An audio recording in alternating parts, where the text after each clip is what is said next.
Hey everyone, JL here, and welcome back to Bridge the Divide, where I examine irrational beliefs, the irrational behaviors that follow, and how we, with education, rationality, and reason, can bridge the societal divides that they create. Firstly, I have to apologize for the minimal amount of content that's been coming out as of late. It's been a bit of a wild month. I had to travel out of town for a convention, we brought a new puppy home, Week in Horror is currently running the hurdles of some massive future projects, and I let myself get so run down that I got sick. But with a little rest and recuperation, I'm finally on the other side of it. And I wanted to express my gratitude to all of you for your continued support during this downtime. So I figured, what better way to jump into the swing of things than with a really hard look at the dark side of Christianity. And by that I mean the cult-like figures within the religion that take advantage of people and use their faith to justify their crimes. So today, we're going to check out a video featuring the late and disgraced evangelical apologist Ravi Zacharias. Zacharias was an evangelical minister who founded the Ravi Zacharias International Ministries, or RZIM. He was a Christian apologist for over 40 years and wrote tons of books on the subject of apologetics. However, Ravi is also a prime example of what exactly can happen when religious power and influence is placed in the hands of terrible people. Starting shortly before his death, allegations of financial impropriety and extreme habitual sexual misconduct and abuse began to swirl around Zacharias, and the results of an internal investigation ordered by RZIM into Zacharias' behavior revealed them to be true. Not only did Zacharias engage in sexual misconduct with a number of women, it was also found that he embezzled thousands from his ministry's humanitarian aid fund. He used those funds to pay for massage therapists and to provide many of them housing, schooling, and monthly financial support.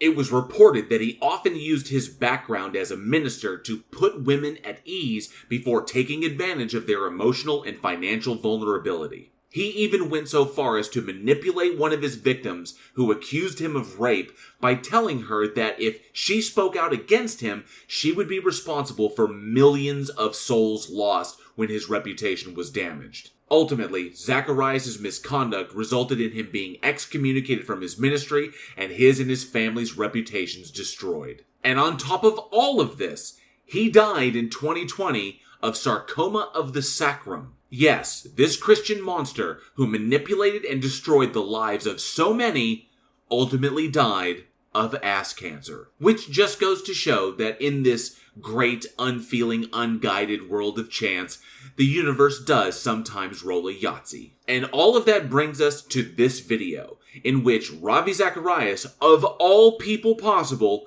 addresses the problem of evil. I know, but all irony aside, this video does provide us several important opportunities which I will address at the end. Let's take a look. We had a question from Ramzi about the problem of evil. And Ramzi specifically asked, in short, if God is omniscient, then he must have created evil. Otherwise, he's not omniscient. So, is God all-powerful? Is he all-knowing? And as an all-knowing, all-powerful God, did God, in fact, create evil? How does evil come to exist in a world where God is all-powerful?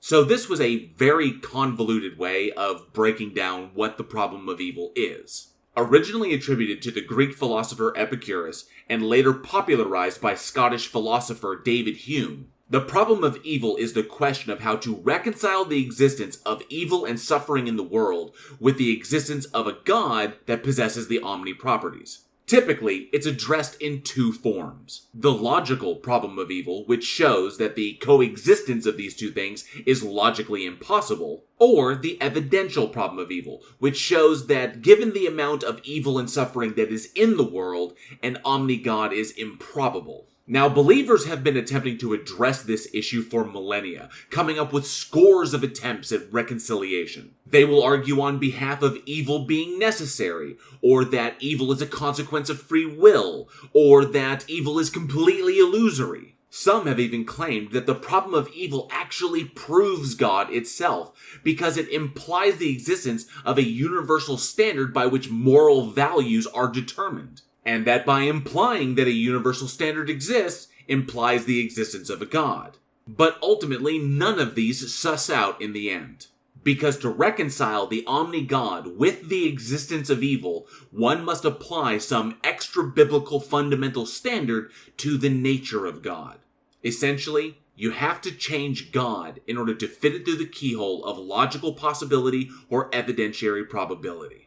Otherwise, an omni-God and the existence of evil, on their faces, are logically contradictory. So, given what we know now about Zacharias, and ostensibly what he knew about himself when this was recorded, let's see what exactly he conjures up in response. I'll go first on this and let Vince put the nice closing thoughts on that one. First of all, let me say this. I have come to the conclusion, I was talking yesterday to an audience, that I believe there's a difference between sin and evil. Wait. There's a difference between sin and evil? What, is it like how a square is a rectangle, but a rectangle is not a square? That all evils are sin, but not all sins are evil? Hindsight being what it is, I think this opening speaks volumes. We're all sinners. We all stumble. We all falter. Last I checked, stumbling and faltering were pretty much human nature. We make mistakes, we try to learn from them, and we try to improve. We often suck at it, but we still try. So unless he's stating that human nature in and of itself is sinful, I'm kind of curious where he's going with this. And we come to God to be forgiven.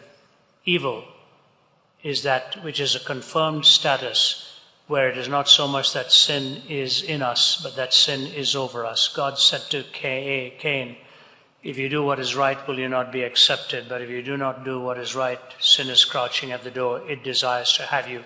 Evil actually desires the destruction of other people.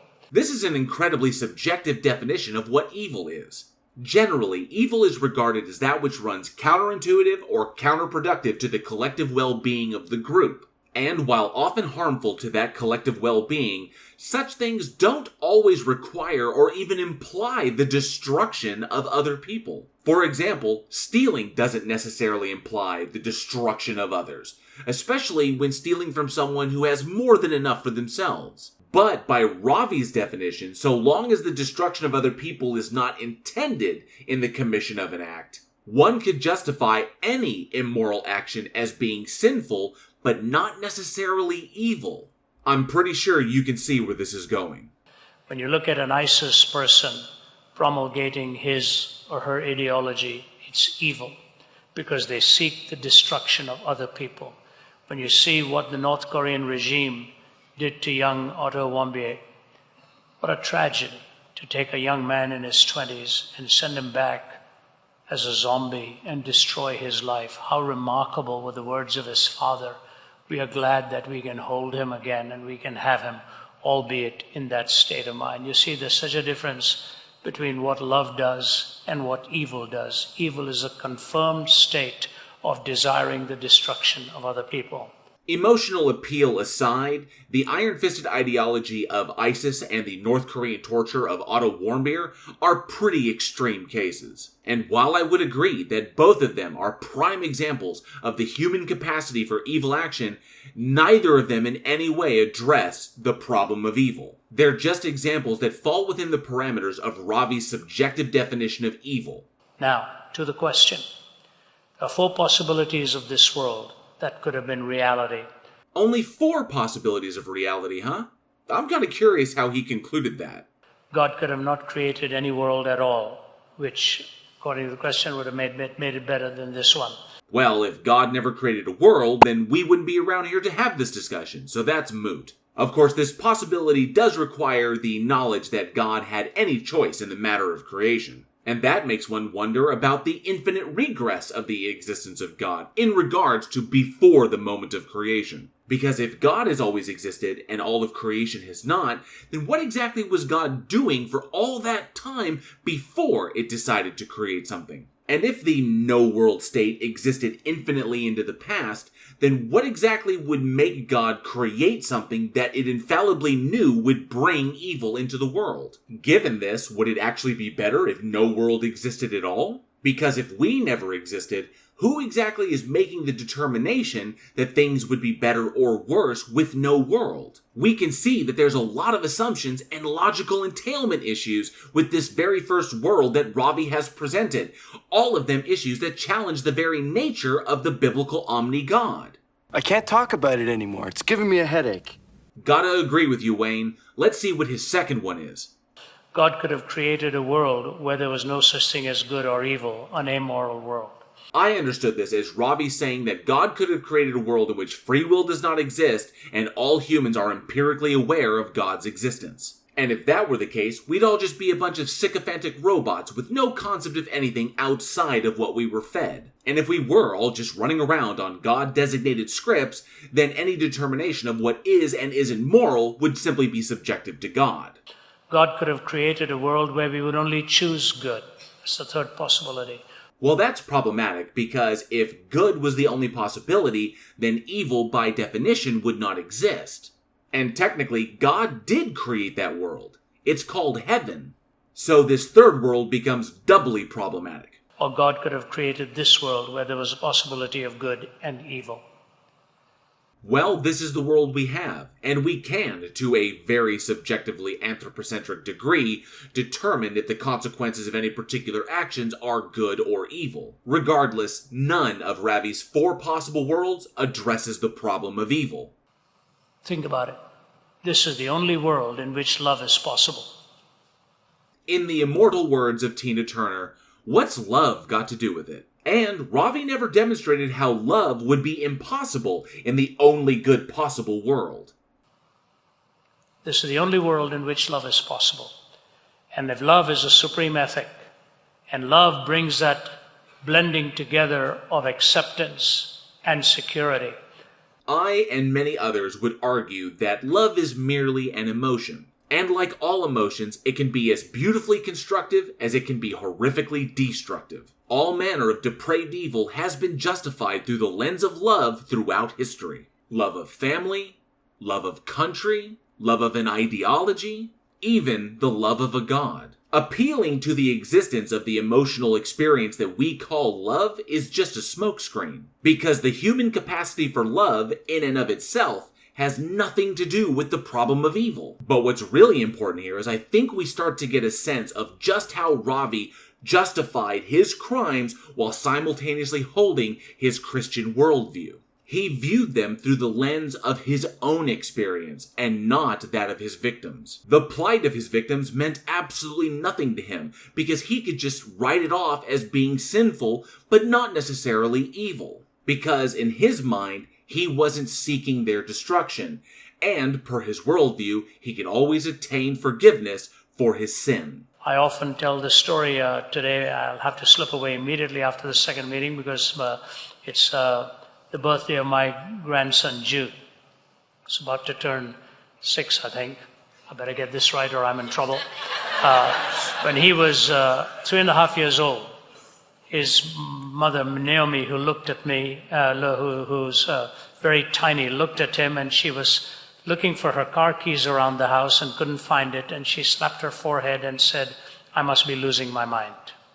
And little Jude, 3.5, walks up in front of her. He says, "Mommy, whatever you do, please don't ever lose your heart because I'm in there." Cute story, bro. Doesn't remotely address the question that was presented. Obvious smokescreen is obvious. Pocket sand. Love is a supreme ethic. I've already demonstrated how it isn't. That's why songwriters write about it all the time. That's why movies dwell on it all the time. That's why we read books. That's why we hug. That's why we embrace. That's why we love to read 42-page letters. We want to hear love expressed. One could argue that it's empathy that drives us to do these things. We empathize with things that make others happy, and by communicating those things, we not only make them happy, but we make ourselves happy. This, however, is not love. Love is the name that we give to the emotions that we experience due to the formation of empathetic bonds. Perhaps Ravi is trying to be poetic here, perhaps not. Regardless, I do know that he has not yet even addressed the problem of evil. This is the only possible world of the four worlds in which love was actually a possibility. I've already pointed out that he hasn't demonstrated how he knows that assertion to be true. And we're still waiting for him to get to the point. Get on with it. Yes, get on with it! Get on with it! And let me say this to you. God did not create evil. He gave us the supreme privilege of choice, which is the greatest gift he's given to you. Finally, Ravi gets to it. It's the free will argument. God created the world, then gave humans the ability to choose between good or evil. So in his mind, human action makes evil, not God. The problem with this is that it implies a number of issues. One, that not all aspects of creation are within God's purview, implying that it's not omnipotent. Or two, that before creation, God didn't know that humans would be capable of the evil that would corrupt its perfect creation, implying that it's not omniscient. Or three, and probably the worst, God was fully aware of everything that was going to happen. It set humans up for failure from the very beginning and fully intended for evil, pain, suffering, and death to enter the world, meaning that it's not omnibenevolent. But this, of course, doesn't answer the problem. It only reasserts it. So now that we've watched Ravi answer a question with a restatement of the question, let's see what he does now. He did not give us the privilege of choosing consequences. He gave us the privilege of making choice for decisions for our life. And then there are entailments for consequences. He gave you the privilege of loving him and reaping the benefit of his love, or turning your back upon him. He will never violate the sovereignty of your will, because love is a chosen commitment. So rather than us complaining about it, let us thank him for it and show this world what happens when good reigns supreme. And by contrast, evil will be exposed for what it is, and love will be shown in all of its splendor. So not only does Ravi never address the actual problem, he just asserts that God exists and humans have a choice. This is a classic apologist tactic of prevaricating and dodging, a tactic that anyone familiar with Darth Dawkins and his ilk will readily recognize. And Ravi does this because the problem of evil cannot be reconciled with any level of intellectual honesty while holding this particular definition of God. Now, going back to what I said before, addressing this particular video affords us several important opportunities. The first was the chance to see exactly how a Christian minister reconciles his predatory behavior with his Christian beliefs. The second was an opportunity to send a message to anyone who might find themselves in the same situation as Ravi's victims did, and to let them know that they are not alone. And third was a chance to show how the indoctrinated cult mentality of Christianity often precludes victims of abuse from speaking out for fear of retaliation or ostracization from the community. Ravi Zacharias was a thief, an abuser, and a sexual predator, and his victims, just like the victims of all Christian abuse, deserve to be recognized and heard, the sanctity of their congregations be damned. But calling out an abuser after the abuser is dead is simply too late. Abusers must be called out with immediacy and extreme prejudice, most especially those that use the emotional or financial vulnerability of others as leverage to facilitate their abuse. I want such victims who find themselves manipulated and cowed into silence to know that they are not alone and they have options. And I also want them to know that if speaking out against an abuser in their religion results in reprisals, then they truly need to find their way out of that group. And there are resources that can help them do that. Links to those resources are in the description. Ravi Zacharias may be dead, buried, and gone, but there are others just like him all throughout the world, all throughout religion, and they must be called out and brought to justice. And maybe one day, religious leaders will be able to honestly address what is probably the most difficult question for believers.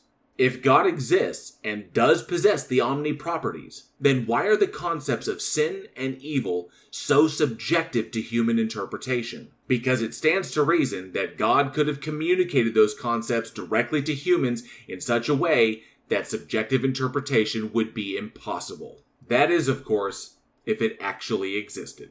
thank you all for watching. I hope you enjoyed the video, and if you did, please like, share, and subscribe, and be sure to hit that bell for notifications. And be sure to leave a comment below. I love reading your responses, and those interactions help with the dreaded algorithm. Don't forget, June is Alzheimer's Awareness Month. A link on how to support those efforts is down in the description. Oh, and if you love scary movies, be sure to check out me and my filmmaker friends over at the Week in Horror podcast, now in our 3rd season. Everything you need to become a channel member here, grab some official Bridge the Divide swag, or support the podcast are in the description below. Once again, thank you all very much for your continued support. And as always, be safe, be excellent to each other, and together, we can bridge the divide.